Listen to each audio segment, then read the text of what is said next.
Oi pessoal, tudo bem? Trazendo uma super novidade para vocês que eu tenho certeza que vai ajudar nesse momento tão desafiador de preparação para essa prova que está por aí, tanto a teórica quanto a prática. Mas vamos lá. A gente vai começar uma série de podcasts com especialistas que vão trazer dicas importantíssimas para o seu preparo emocional. E não só isso, né? Para você também aprender como falar, como se expressar no momento da prova, como você faz para controlar o teu medo, aquela ansiedade, a gagueira, o branco, uma série de coisas muito legais. Então, não perca, fica ligado, acompanhe a gente nas redes sociais, segue o nosso canal, tanto no YouTube quanto no Instagram, e fica ligado que vem um monte de coisa boa por aí.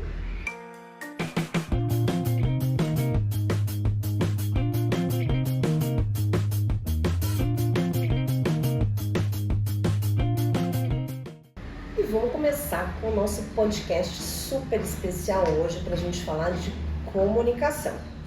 Então, tá aqui com a gente a nossa fonoaudióloga especialista Ana Cristina Vaz, que está aqui para falar sobre dicas importantíssimas de quem é estrangeiro, quem gagueja ali na hora da prova, quem fala baixo, o medo, enfim, uma série de coisas muito legais. Então, Ana Cristina, e gente, eu vou chamar de Cris porque ela é minha irmã, tá? Então, vamos lá.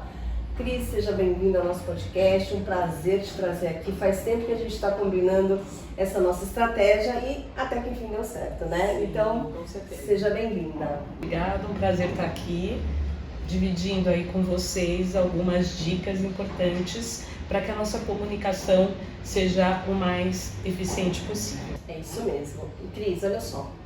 Eu venho acompanhando ao longo desses anos uma grande dificuldade dos nossos candidatos, principalmente aqueles que não são nativos, né? Então, os estrangeiros, bolivianos, cubanos, uma série deles, que têm dificuldade em se expressar na língua portuguesa, principalmente no momento da prova, onde eles estão extremamente nervosos. Então eu escuto assim, Beth, meu Deus, chegou lá na hora, eu embolei toda a fala. E aí o que acontece? O examinador não tem paciência, não vai pausar o vídeo, né, para tentar entender.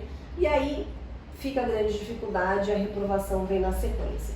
Qual seria a tua dica, Cris, para essas pessoas que têm aí a dificuldade de se adaptar à língua portuguesa num momento tão desafiador como a prova prática? Sim, sem dúvida. O que eu diria é importante você ter o maior contato possível com a língua. Então vale, fazendo aqui uma analogia, o mesmo de quando você está aprendendo o inglês, por exemplo.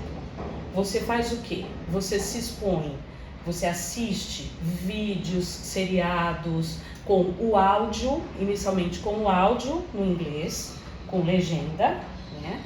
E você vai acostumando a sua orelha àquele som. Quanto mais você assistir, tiver esse contato, melhor, porque você vai estar treinando a sua capacidade de pronúncia e a melodia da língua. Sim. Vale também você ter contato com pessoas nativas no português. Então, se você tem amigos que residem no Brasil, fale com eles, peça para que eles falem com você. Procure trocar as mensagens de texto por mensagens de áudio. Ah, muito legal. Porque aí você vai estar, inclusive, trabalhando esta troca. A troca que a gente chama de troca de turno, que é isso que nós estamos fazendo agora. Um fala, o outro escuta. E vai treinar também o ritmo da fala. Muito legal isso que você está falando, Cris, porque assim, tem muitos que ainda estão no seu país de origem, então tem muitos cubanos que ainda estão lá, tem muitos bolivianos que ainda estão lá, e aí eles têm o dia a dia deles na língua nativa, né? E eles falam pouco a língua portuguesa. Tem gente que vem para cá só para prova, por exemplo.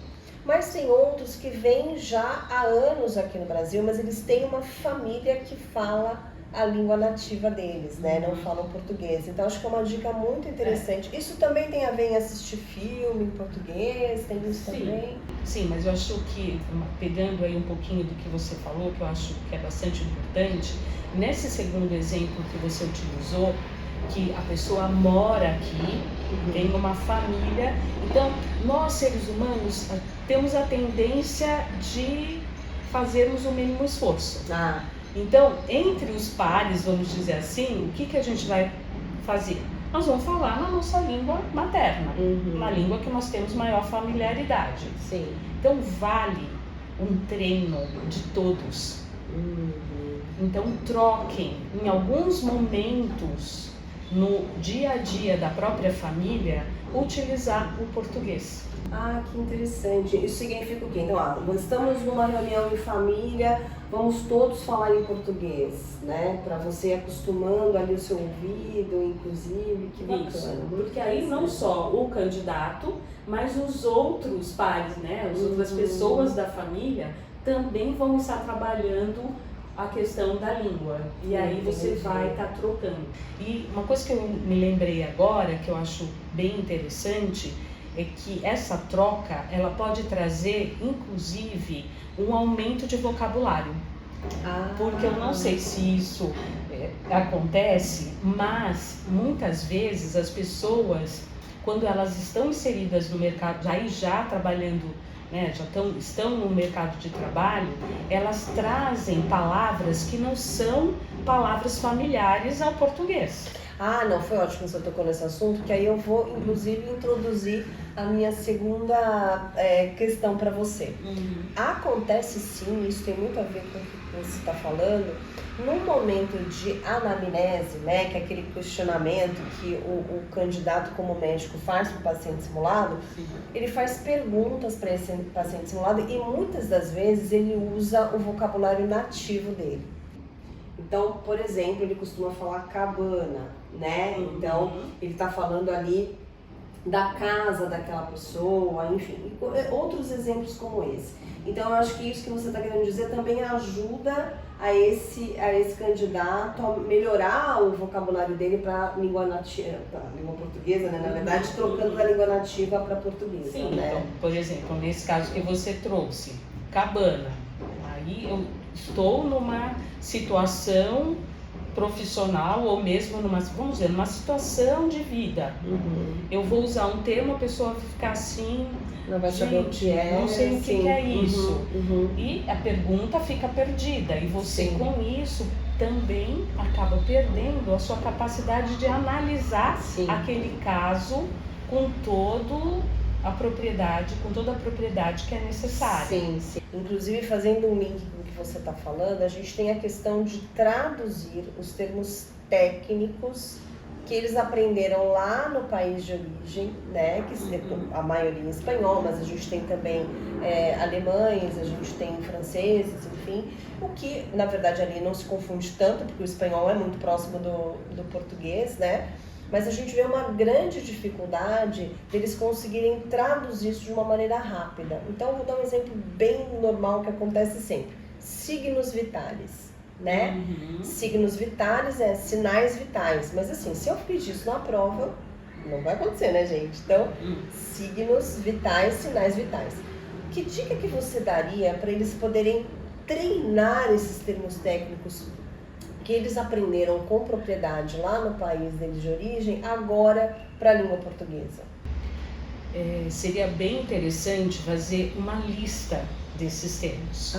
Que bacana! E você treinar, fazer repetição das palavras dessa lista. Gente, que legal! Quanto mais você treinar falando em voz alta, não só lendo, porque o que acontece? Quando eu falo em voz alta, eu estou fazendo vamos dizer assim, um treino de feedback, que a gente chama feedback acústico-articulatório. Eu falo e me escuto. Falo e me escuto. E isso aumenta a minha capacidade de memorização. Além de estar também dando a oportunidade de você trabalhar a sua velocidade e clareza articulatória. Então, digamos, eu falo, e aí eu falo, signos vitais, por exemplo. Se eu estou fazendo o quê? Uma fala muito rápida, que eu perco clareza. Nisso, associado a um nervosismo que é próprio de uma situação avaliativa, imagine para o examinador, você junta duas questões, a fala o termo não nativo, não nativo, né? Não na língua portuguesa, além da falta de clareza articulatória.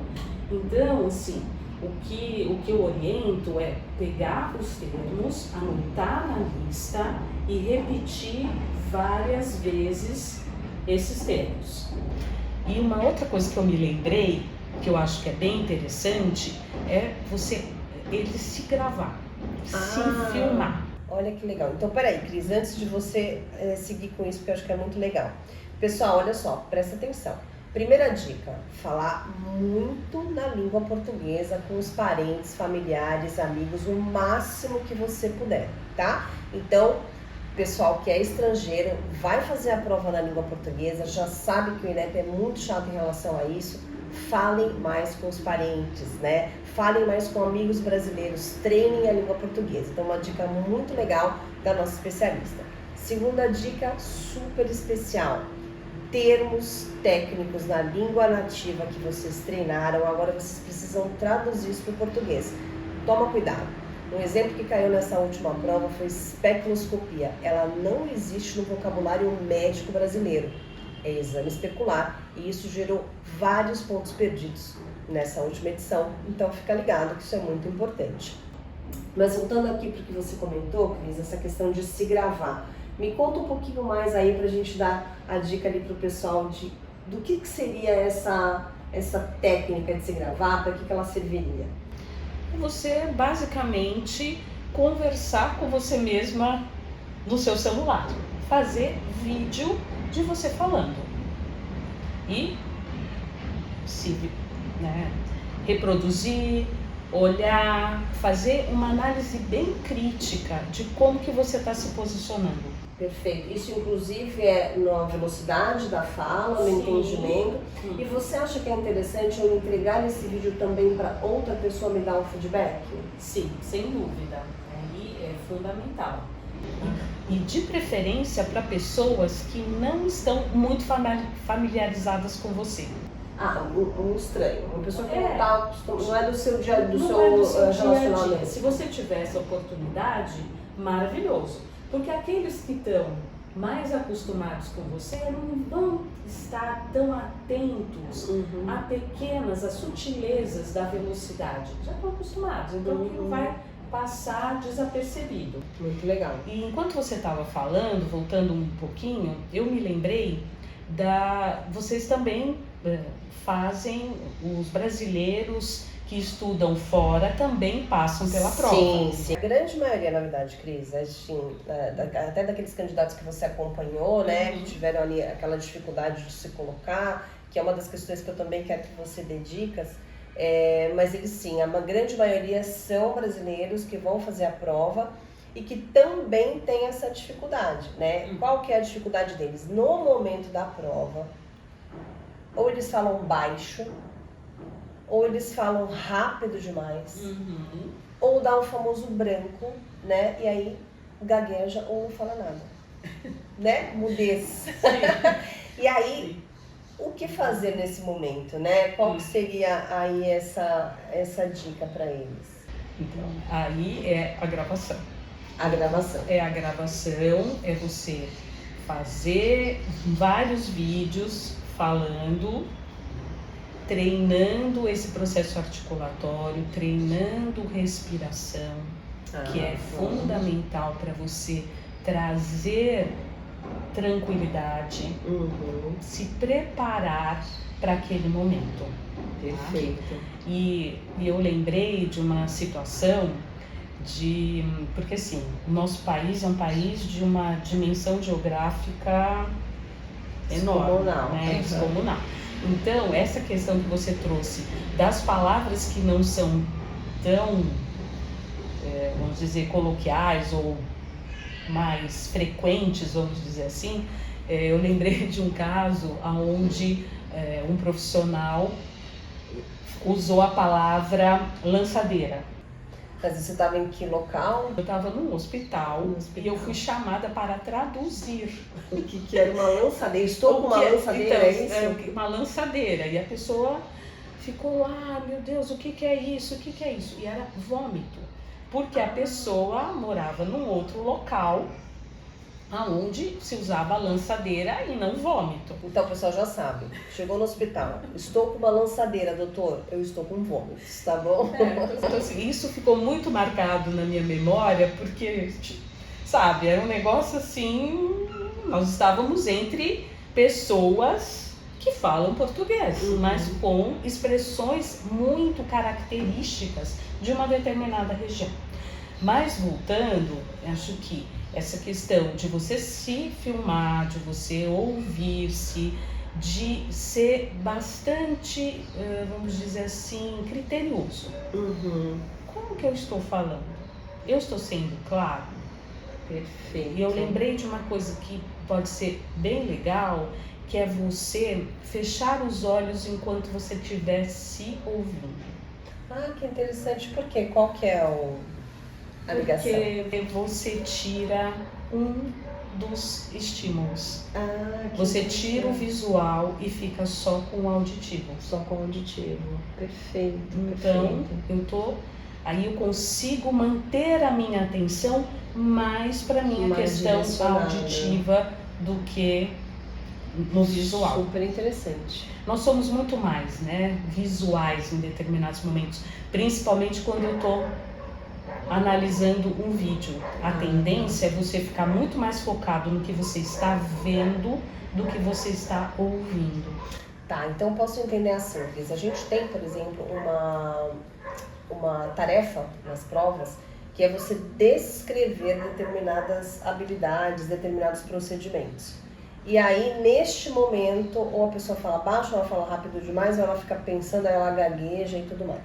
Então, a sua dica seria, neste momento, ou seja, para estes procedimentos também, né, não só para estes, mas também, que você treine se gravando, né, e que depois você escute o seu vídeo de olhos fechados, para que você dê mais atenção para o áudio. É isso, né? É isso. Ficou claro, pessoal? Então, terceira dica aqui da nossa especialista, principalmente para as questões de procedimento, você gravar a sua atuação, verbalizando, descrevendo, lembrando que existe diferença nisso, mas a gente fala disso no segundo momento, e de preferência, quando você for ouvir o seu vídeo, que você faça de olhos fechados, porque assim você dá muito mais atenção para aquilo que você está ouvindo. Dica fantástica da nossa especialista ali.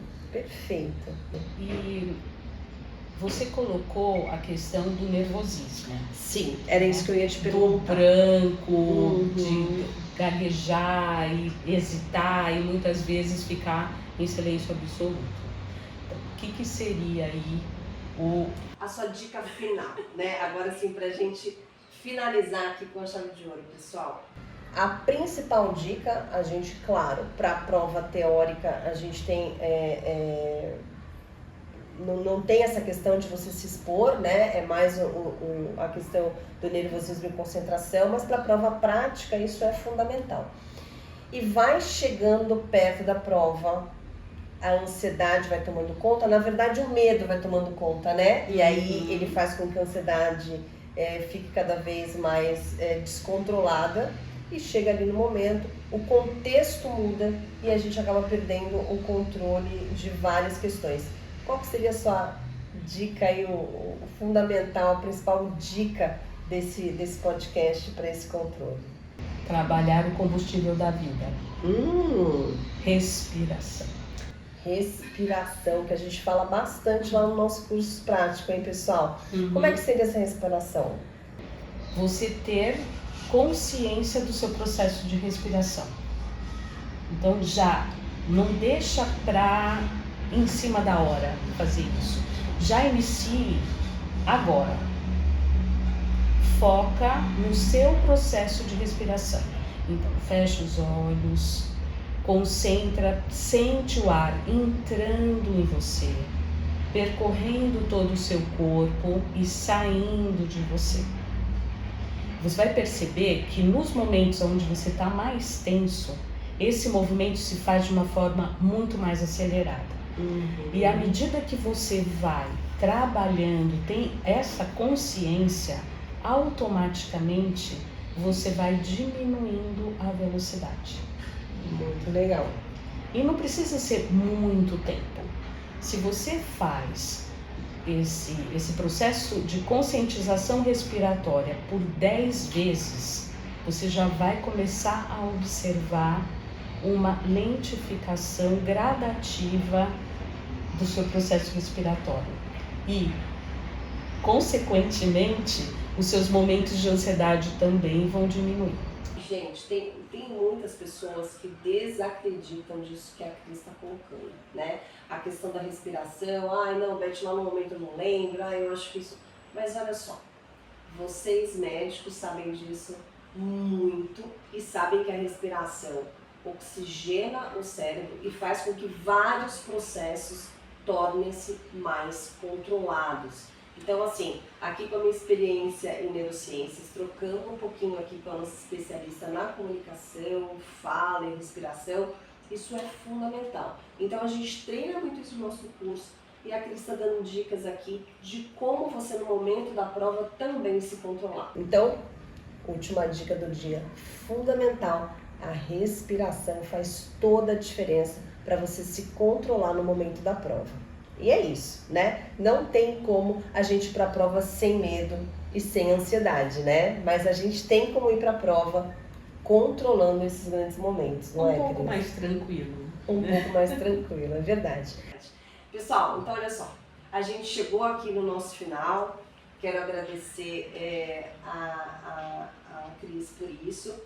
Ela é uma profissional que tem vários anos de experiência em relação à comunicação, ao controle da fala, ao treinamento, inclusive com a gente, ajudando muitos candidatos, principalmente os estrangeiros, né, a controlar toda essa questão, e os brasileiros também na segurança da fala, em impostação de voz. Então acho que vale a pena vocês seguirem ali o perfil da Cris, ela vai estar ali no nosso Insta também, para vocês terem um contato um pouquinho mais com aquilo que essa especialista pode ajudar vocês, tá bom?